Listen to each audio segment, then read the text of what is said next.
فيما يخص الفرضيات. اولا هذيك 4% كيفاش خصنا نقراوها؟ كاين زياده في القيمه المضافه ديال الفلاحه تقريبا ب 13%، وهي اللي كتساهم تقريبا بنقطه فاصله 6 في نسبه النمو في هاد 4%.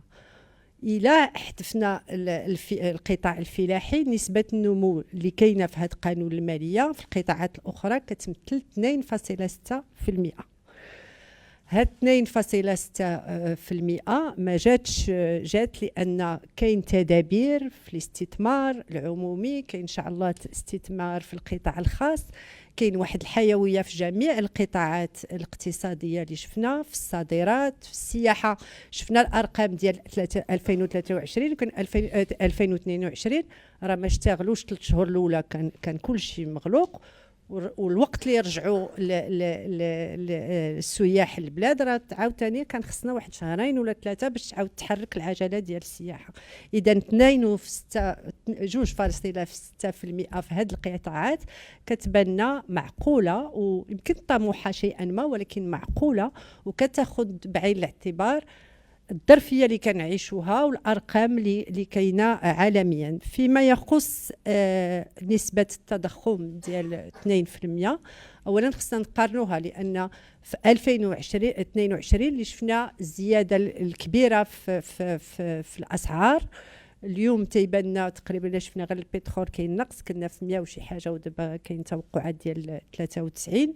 على اي حنا في الفرضيات ديالنا كنعتمدوا على المؤسسات اللي كتشتغل على هذه الفرضيات، ومن ضمنها المؤشرات والتوقعات ديال البنك المغرب اللي كتوصل ل 23,2.4%. اذا غتقول لنا علاش هما داروا 2.4 وحنا درنا تقريبا 2%؟ لان كاينه تدابير اخرى.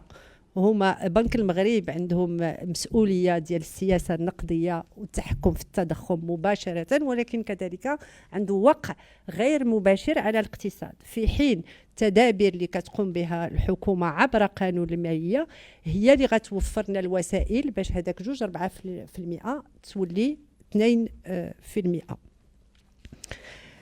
فيما يخص la pérennisation de la protection sociale, c'est un sujet très important qui, on ne va pas dire qui nous préoccupe, mais qu'il est de notre responsabilité d'avoir dans notre radar en permanence pendant qu'on déploie la protection sociale.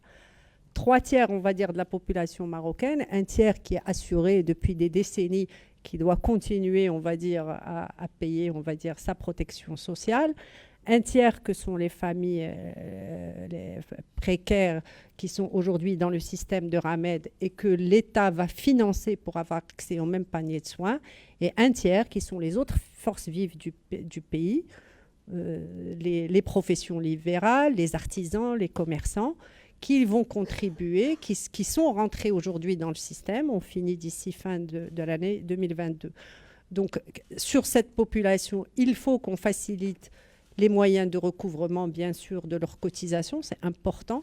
Il faut qu'on facilite, on va dire, les systèmes de collecte de ces cotisations.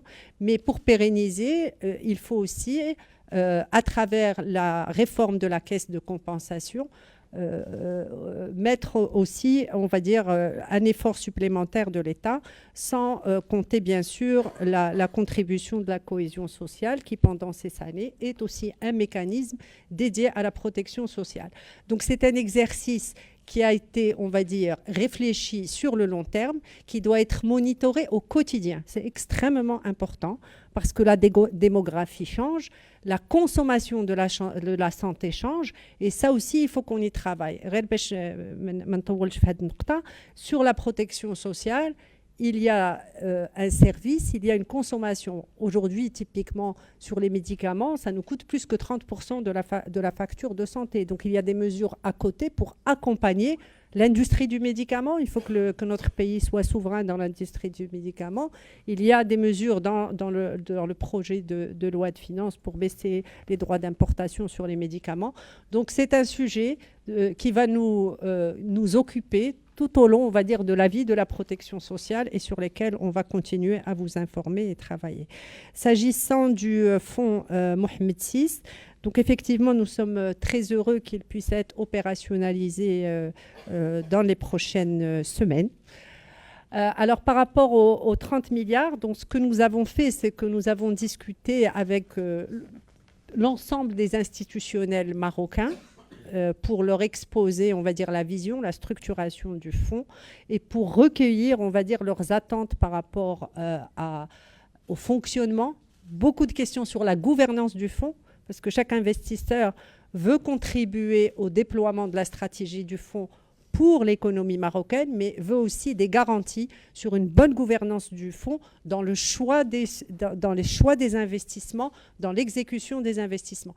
Nous avons pour le moment pas consulté les investisseurs privés internationaux, mais davantage les institutionnels internationaux. Pourquoi ? Parce que ce sont nos partenaires qui connaissent le mieux le tissu de l'économie, qui connaissent le mieux notre réforme et qui nous ont assuré à chaque fois que le Maroc en avait besoin de leur appui. Ces institutionnels, ce qu'on doit savoir, c'est qu'ils investissent déjà via d'autres fonds d'investissement au Maroc, mais à des échelles moindres.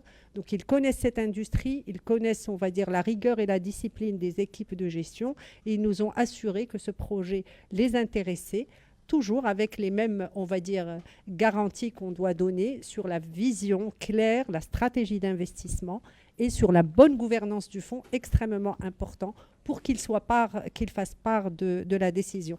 Bien sûr, cela pose la question non seulement de Itmar, mais également comment on travaille avec les autres instruments très forts de notre pays, que sont le Fonds Hassan II et la CDG. Bon, le Fonds Hassan II et la CDG ont une mission qui se chevauche moins, mais pour autant, je pense qu'il y a des synergies à aller chercher. Sur Itmar, je pense que ça nécessite beaucoup plus de clarté pour qu'on ne se marche pas sur les pieds. Je pense qu'on va laisser le directeur général du fonds préciser avec les gens d'Itmar une clarification des missions et revenir vers vous pour vous expliquer tout ça. لا تنسى الاشتراك في القناة وتفعيل زر الجرس ليصلك جديد الفيديوهات من هيسبريس.